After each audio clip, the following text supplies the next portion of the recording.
नमस्कार, मैं Haryana democratic front की तरफ से चित्रा सरवारा। आज अखबारों में और सोशल मीडिया में पढ़ने को मिल रहा है कि कल एक बहुत ही उच्च स्तरीय मीटिंग हरियाणा में हमारे गृह मंत्री जी ने कहा है कि किसानों का जो आंदोलन है अब ये आंदोलन नहीं रहा, अब ये गदर हो गया है। किसानों पर इस पूरे प्रकरण में महीनों से, साल से जो वो अब आंदोलित हैं, कहीं पे उनपे संवैधानिक रूप से एक मार पड़ी है, लॉज उनके खिलाफ गए हैं, सड़कों पे उतरे हैं तो कांटे, गड्ढे और पुलिस की लाठियां उन्होंने खाई है। और एक बात कहते हैं कि कई बार शब्द जो है बाणों से भी ज्यादा चुभते हैं।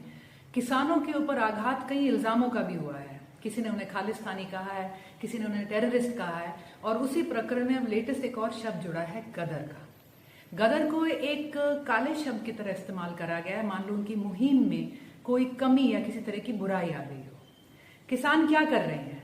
हाल ही में जो हुआ, करनाल के अंदर एसडीएम ने खुलेआम ऑर्डर दिए कि किसानों के सर फोड़े, कोई सर फूटे बिना जाए ना। उस प्रकरण में एक किसान की आंख चली गई, एक किसान की हमारे जान चली गई, शहीद हो गए वो। और उसके बाद किसान सड़कों पर उतरे एक कार्रवाई मांगने के लिए। ये इकट्ठे हुए, इन्होंने सरकार के आगे आंदोलन करा। जब उन्हें जवाब नहीं मिला तो वो आंदोलन लंबा चला है। आज कहा जा रहा है कि वो धरने पे बैठे हैं या आंदोलित हैं, तो ये गदर है। गदर तो हम कहेंगे कि 1857 का भी था। 1857 की क्रांति जिसे आज हम कहते हैं, जिसे लेकर आज एक स्मारक बनाया जा रहा है, जिसकी इतनी ख्याति है कि हमारे देश के गृह मंत्री उसका जो है श्रेय उन नेताओं को भी दे रहे हैं जो उस वक्त पैदा नहीं हुए थे। एक गदर वो भी था। लेकिन आज किसान अगर जमीन पर उतरे हुए हैं तो ये गदर किसी बुरी नजर से देखा जाएगा। किसान सड़कों पे बैठे हैं। क्या कभी भाजपा नेता या पार्टी विपक्ष में होते हुए सड़कों पर नहीं उतरी?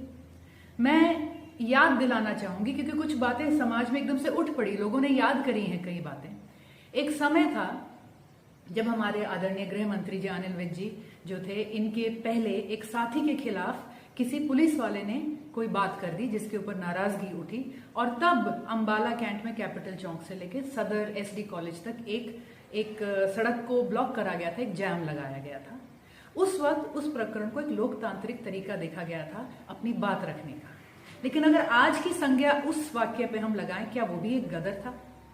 जब हमारे आदरणीय एमपी कटारिया जी विपक्ष में थे तो उस वक्त टांगरी के पुल के ऊपर एक जैम लगाया गया था, एक मुद्दे के ऊपर। उस जैम में एक एम्बुलेंस फंसी, किसी की मौत हुई, कटारिया जी के ऊपर केस भी चला, वो आगे चल के बहाल भी हो गए। इस पूरे प्रकरण को भी उस वक्त एक लोकतांत्रिक जो है तरीका माना गया था अपनी बात, अपने मुद्दे, अपनी आवाज उठाने